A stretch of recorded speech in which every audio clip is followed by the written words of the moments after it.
Halo semua, pernah nggak sih berharap bisa menyulap AI buat ngasih hasil yang bener-bener kamu mau? Nah, hari ini kita bakal bongkar rahasia simpelnya. Yuk kita belajar bareng cara bikin prompt yang sempurna. Pernah nggak ngerasa kayak gini? Kamu udah minta AI bikinin sesuatu, tapi hasilnya, kok gini amat ya? Terlalu umum, nggak nyambung, atau malah ngaco. Tenang, kamu nggak sendirian kok. Dan kabar baiknya, solusinya tuh gampang banget. Lebih gampang dari yang kamu kira. Nah, ini dia kuncinya. Sebenarnya, ini bukan soal bikin prompt yang super panjang atau ribet.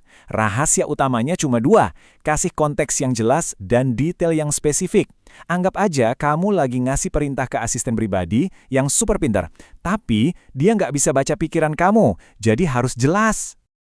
Oke, pertama-tama kita bahas dulu buat AI text ya, yang kayak ChatGPT gitu.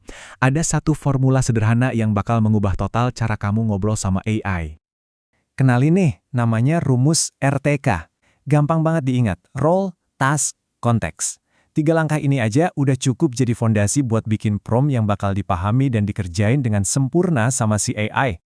Gini nih cara kerjanya. Pertama, role atau peran. Ini ibaratnya kita nyuruh AI pakai topi tertentu.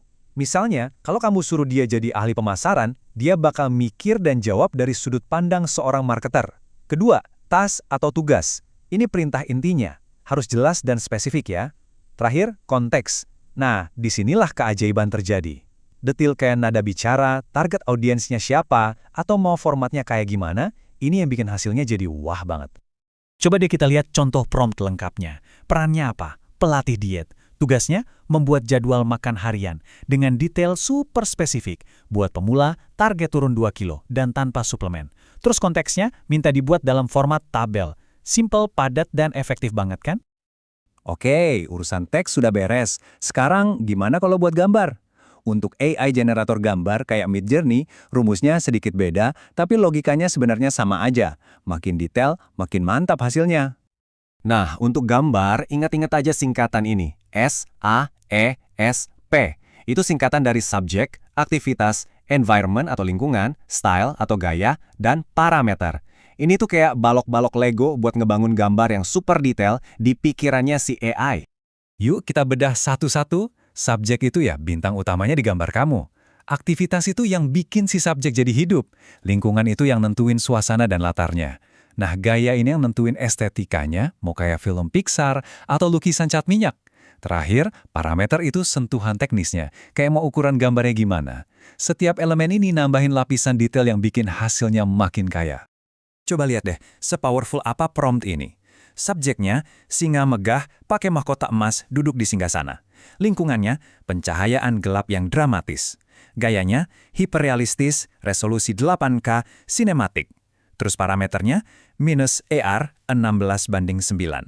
Kebayangkan gambarnya bakal kayak apa, bahkan sebelum dibikin sama AI. Nah, itulah hebatnya detail. Oke, dasarnya udah dapet nih. Sekarang kita naik level yuk dengan beberapa tips cepat yang hasilnya bakal beda banget. Ada 3 hal penting nih yang bakal bikin skill prompting kamu makin jago lagi. Tips pertama, dan ini yang paling penting, jadilah spesifik. Perbedaannya tuh jauh banget. Buatkan artikel itu, ya ampun, luas banget. Tapi kalau buatkan artikel 300 kata tentang manfaat kopi, nah itu baru jelas. Si AI jadi tahu persis apa yang harus dilakuin.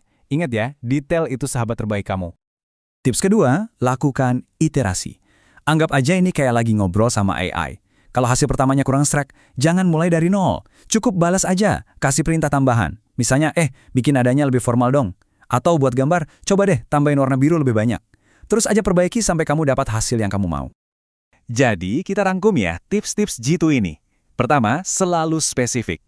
Kedua, jangan takut buat iterasi. Anggap aja kamu lagi kolaborasi sama AI.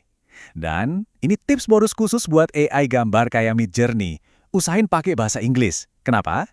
Soalnya modelnya itu dilatih pakai data bahasa Inggris yang jauh lebih banyak. Jadi hasilnya cenderung lebih akurat dan keren. Oke, teorinya udah cukup. Sekarang bagian paling serunya nih. Giliran kamu yang coba dan berkreasi.